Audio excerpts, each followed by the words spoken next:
a cemetery in Zapopan, in the Mexican state of Jalisco. The 2nd of March, 2026. A funeral procession moves slowly toward a chapel inside the cemetery grounds. A band plays ranchero music and the ballads known as narco corridos, the songs that praise the lives of drug lords. According to the news agencies that covered the scene, 5 trucks were needed to carry all the floral arrangements. Many of them had been sent anonymously. One was shaped like a rooster. At the center of the procession is a coffin. It is not an ordinary coffin. It is gold-colored, gleaming, the kind of object built to be remembered. And many of the mourners who follow it toward the grave have covered their faces surgical masks, scarves, anything to keep from being recognized as they pay their respects. Inside that golden coffin lies a man who, only days earlier, had been the most wanted person in all of Mexico and one of the most wanted in the United States. A man for whom the American government had offered a reward of $15 million and the Mexican government 300 million pesos. A man who, for more than a decade, had built and commanded what had become the most powerful criminal organization in the country. He was 59 years old, and he had started with nothing. His name was Nemesio Oseguera Cervantes. But almost no one called him that. They called him El Mencho.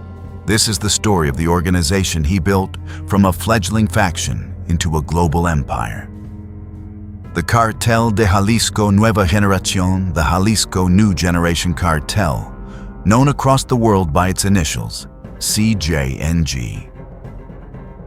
The organization that, in barely more than a decade, rose to challenge and then surpass the Sinaloa Cartel itself. But more than that, it is the story of an impossible climb and the story of how a boy, born into poverty in the mountains of Michoacán, a boy who grew avocados and dropped out of school, became the most hunted man in 2 countries, and of how his death in February of 2026 set an entire nation on fire. To understand the man in the golden coffin, we have to go back nearly 60 years to one of the poorest corners of rural Mexico. Nemesio Oseguera Cervantes was born on the 17th of July, 1966, in a small rural community in the municipality of Aguililla, in the state of Michoacán. It is a remote region, mountainous and hard, in a part of Mexico that has produced both subsistence farmers and, for generations, traffickers. His family was poor. As a boy, by multiple accounts, he worked the land. He grew avocados, the crop that defines that region of Michoacán to this day. And he left school early, with only the most basic education behind him. There was nothing in those early years to suggest what he would become. He was one of countless boys from rural Mexico for whom the future offered almost nothing, a small plot of land, hard labor, and few ways out. So, like so many others, he left.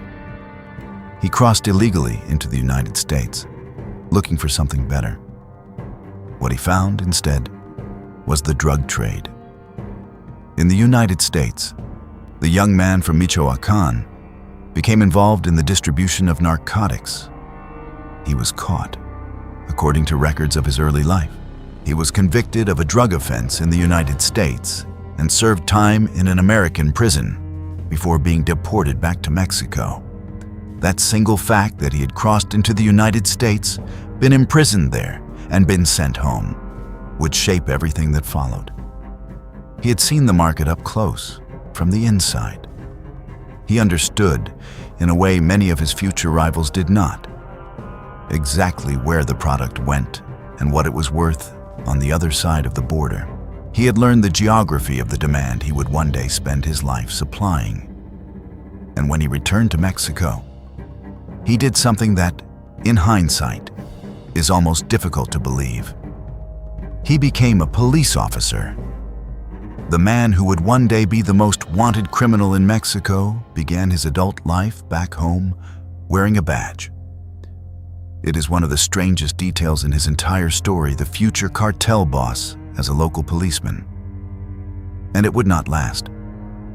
Because the world he had returned to was changing, and the line between the men who enforced the law and the men who broke it was, in that part of Mexico, already disappearing. By the late 1990s and early 2000s, Nemesio Oseguera Cervantes had left the badge behind and entered the world of organized crime directly. His rise through that world was steady and, at every stage, defined by the powerful men he attached himself to. According to investigations cited by Insight Crime, he began as part of a group of enforcers protecting a regional trafficker. From there, he moved into a faction of an organization known as the Sinaloa Cartel, a faction allied with Ignacio Coronel Villarreal, known as Nacho Coronel, a senior figure within the Sinaloa Cartel. This is a crucial point, and it explains much of what came later. In his early years, El Mencho was not an enemy of the Sinaloa Cartel. He worked for it. His faction trafficked drugs, managed finances, and served as armed enforcers for Sinaloa interests in the states of Jalisco and Colima. He learned the business inside the most powerful organization in the country, its roots, its methods, its discipline. And he watched closely how the men at the top held power. And then, in 2010, the structure he had built his career within collapsed. In July of that year, Nacho Coronel, the Sinaloa Capo El Mencho's faction answered to, was killed in a confrontation with the Mexican army. With his death, the Sinaloa Cartel fractured. The men who had served beneath him were suddenly without a leader, without protection, and without a clear place in the larger order of the Mexican drug trade. It was, for an ambitious man, an opportunity. Out of that fracture, El Mencho and the operators loyal to him formed something new. They called it the Cartel de Jalisco Nueva Generación, the Jalisco New Generation Cartel, the CJNG, and the way they announced themselves to the world was a masterstroke of strategy. In 2011, in the state of Veracruz, a group calling itself the Mata Zetas, the Zeta Killers, appeared in public messages and videos.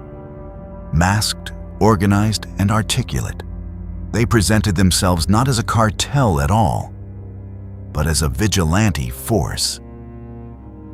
Their stated mission was to wipe out Los Zetas, the militarized organization that, in those years, was synonymous with terror across Mexico. They claimed to be defenders of the people, doing the work the government could not. It was, in reality, the public debut of the armed wing of the CJNG. The branding was cynical, and it was brilliant. By positioning themselves as the enemies of the most hated organization in the country, the CJNG cast themselves, however falsely, as something other than ordinary criminals. They were the good cartel, the protectors, the ones cleaning up the mess. It was a marketing campaign disguised as a moral crusade, and it worked. The new organization grew quickly, absorbing operators, territory, and routes, expanding out of its base in Jalisco with a speed that caught both rivals and authorities off guard. But the event that truly opened the door for the CJNG was still a few years away, and it happened to someone else. For decades, the most powerful man in the Mexican drug trade had been Joaquin Guzman El Chapo, the leader of the Sinaloa Cartel. As long as El Chapo was free and in command, the balance of power held. Sinaloa was the giant, and everyone else operated in its shadow. But El Chapo's story in those years was a story of escape and recapture that gripped the entire world. He had famously broken out of a maximum security Mexican prison once already, years earlier. In 2014, after more than a decade as a fugitive, he was recaptured. And then, in 2015, in one of the most humiliating moments in the history of Mexican law enforcement, he escaped again, this time through a tunnel more than a kilometer long, dug directly into the shower of his prison cell, complete with ventilation and a small rail track. He was a free man once more, but not for long. In January of 2016, El Chapo was recaptured for the final time. The following year, he was extradited to the United States. In 2019, he was tried in a federal court in New York, convicted, and sentenced to spend the rest of his life in a maximum security prison in Colorado. The giant had finally, permanently, lost its head.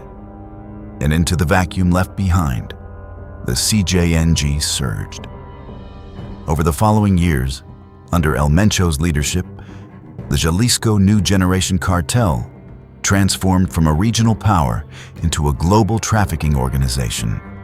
According to US and Mexican authorities, it became a dominant force in the movement of fentanyl, the synthetic drug at the center of a public health catastrophe in the United States, as well as methamphetamine, heroin, and cocaine. Its reach extended across most of Mexico and deep into the distribution networks of the United States, and according to investigators, onto multiple continents. The fentanyl trade, in particular, made the CJNG an enemy of the United States in a way few cartels had ever been. Fentanyl is cheap to produce and extraordinarily potent, and it became responsible for tens of thousands of overdose deaths a year across America. The drug found its way not only into major cities, but into small towns far from any border communities that had never imagined themselves connected to a cartel based in the mountains of western Mexico. The CJNG, more than almost any organization, was named by American officials as a source of that flood. By the early 2020s, the CJNG was widely described by analysts as the most powerful and one of the most violent criminal organizations in Mexico. The fledgling faction, born from a fracture in 2010, had, in barely a decade, climbed to the very top. And it had done so with a willingness to confront the Mexican state directly that set it apart from almost every cartel before it. Where earlier organizations had preferred bribery and quiet arrangements, the CJNG under El Mencho built a reputation for open, heavily armed confrontation. It assembled an arsenal and a paramilitary capability that, according to security analysts, rivaled that of state forces in some regions. It operated training camps. It fielded armored vehicles, homemade fighting trucks plated with steel. It organized elite units of its own. In 2015, that capability produced a moment that shocked the country. During a major government operation against the cartel in Jalisco, CJNG fighters shot down a Mexican Army helicopter with a rocket-propelled grenade, killing soldiers on board. No cartel had ever struck the Mexican military quite like that. It was a declaration. This organization would not hide and bribe its way to safety. It would fight the state directly, with military weapons, in the open. In later years, the CJNG pushed cartel warfare into a new and grim frontier. It became known for adapting commercial drones, the kind anyone can buy, to carry and drop explosives on its rivals, and at times, on security forces. It was a modernization of violence that drew international attention and that other organizations soon copied. The cartel that had begun by branding itself as vigilante protectors had become a paramilitary force experimenting with aerial warfare. This was not a cartel that hid in the shadows and paid people to look away. This was a cartel that fought. And at the center of it all was a man almost no one ever saw. Because here is the paradox of El Mencho. For all the violence and visibility of his organization, the man himself remained a ghost. He gave no interviews. He appeared in almost no verified photographs from his years at the top. He moved through the rural strongholds of Jalisco and his native Michoacán, protected by loyal operators and the difficult terrain he had grown up in. He suffered, by some accounts, from kidney problems and other health issues that kept him in remote areas. He was so elusive that for years, rumors of his death circulated through the Mexican press. In early 2022, several reports claimed he had already died. They were wrong. The most wanted man in the country was simply, as he had always been, impossible to find. But invisibility was a strategy, not a refuge. And while El Mencho stayed hidden, his organization was fighting a war on two fronts that would define the final years of his reign. The first front was the great rivalry of the post-El Chapo era, the CJNG against the Sinaloa Cartel. With El Chapo gone, the two organizations battled for control of the most valuable trafficking corridors into the United States. It was the defining conflict of the modern Mexican drug trade, the established giant. Weakened, but still formidable, against the aggressive newcomer that had grown to match it. The violence spread across multiple states, and it has never fully ended. It turned cities into battlegrounds and reshaped the map of organized crime across the country. The second front was personal. It was in Michoacán, El Mencho's home state, the place where he had grown avocados as a boy. There, the CJNG fought a long and brutal war against a coalition of rival groups known as the Carteles Unidos. The fighting centered on the region known as Tierra Caliente, the hot country, where the cartels did not only traffic drugs, but extorted the legal economy itself, the avocado and lime growers, whose produce is worth billions, taxed at gunpoint by whichever organization controlled the ground. According to analysts, El Mencho had a deeply personal interest in controlling that region, the place he came from, the land where his story began. It became an obsession, and one war he could never quite win. It would outlast him. For years, both fronts ground on. The CJNG held its position as the most powerful cartel in the country. El Mencho remained free, hidden and hunted. The bounties on his head climbed to among the highest ever offered for a drug trafficker, $15 million from the United States, 300 million pesos from Mexico. The pressure also fell on his family. His son, Ruben Oseguera Gonzalez, known as El Menchito, and once considered a possible heir to the organization, was arrested in Mexico, eventually extradited to the United States, and convicted in an American federal court of serious trafficking and weapons charges. His wife, identified by authorities as a key financial operator for the cartel, was also arrested in Mexico. One by one, the people closest to El Mencho were pulled into the machinery of justice on both sides of the border. But the man himself remained out of reach until a Sunday morning in February of 2026. On the 22nd of February, 2026, Mexican security forces special operators of the Mexican Military and National Guard, supported, according to multiple reports, by United States intelligence, conducted an operation in the municipality of Tapalpa, in Jalisco. According to Mexico's defense minister, the operation was made possible after intelligence linked El Mencho's location to a romantic partner. It was the kind of small, human detail that brings down men who have evaded armies for decades. Not a betrayal by a lieutenant, not a captured operator. A connection to a person in his personal life that finally fixed his position on a map. There was a firefight between his bodyguards and the special forces. El Mencho was seriously wounded, and according to the official account, he died while being transported by air toward Mexico City. The most wanted man in 2 countries was gone.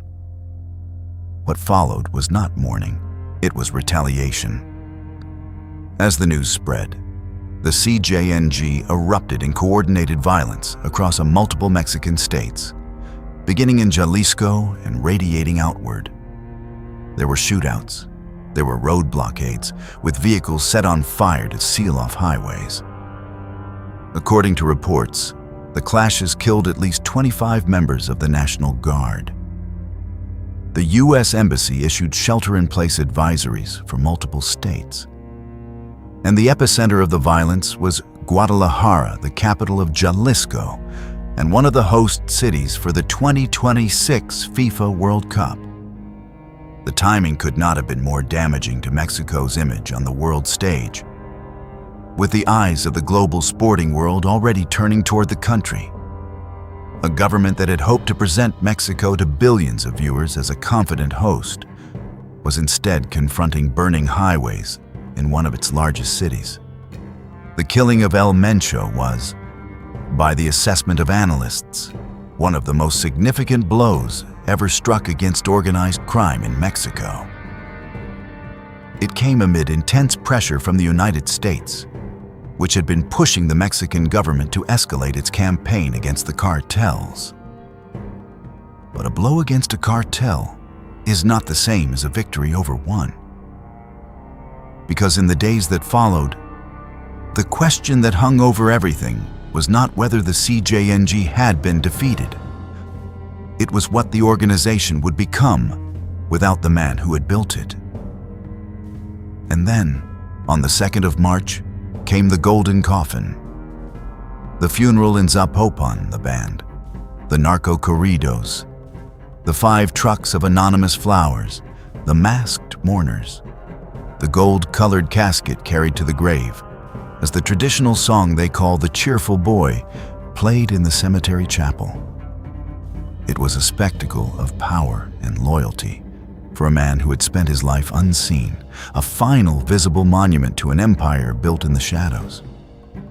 But monuments do not run cartels.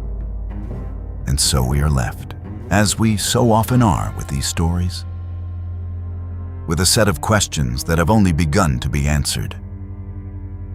Who will lead the CJNG now, and can any single figure hold together an organization of that size and ambition? Will the cartel fracture into competing factions, turning the violence inward, the way so many organizations have when their founder fell? Will its rivals, the Sinaloa Cartel along the trafficking corridors, the Carteles Unidos in Michoacán, finally drive it back? What becomes of El Mencho's family, including the son who has faced justice in the United States? And what does the death of the most powerful cartel boss of his generation mean for a country bracing to host the world, even as parts of it burn? Some of those answers may emerge in the months ahead. Others, as so often happens in the history of organized crime in Mexico, may take years or may never come at all. What is certain is this: Nemesio Oseguera Cervantes was born with nothing, a poor boy in the mountains of Michoacán, growing avocados, leaving school, crossing a border in search of a life that did not exist for him at home. He was a convict in an American prison. He was, briefly, a police officer. And from that beginning, a beginning shared by millions of people who never become anything but poor, he built, in little more than a decade, the most powerful criminal organization in his country, an empire that reached across the world and challenged the largest cartels in history. He did it by being patient, by being ruthless, and above all, by being unseen. He understood, better than almost anyone, that the safest place for a man like him was in the shadows. For 30 years, that understanding kept him alive.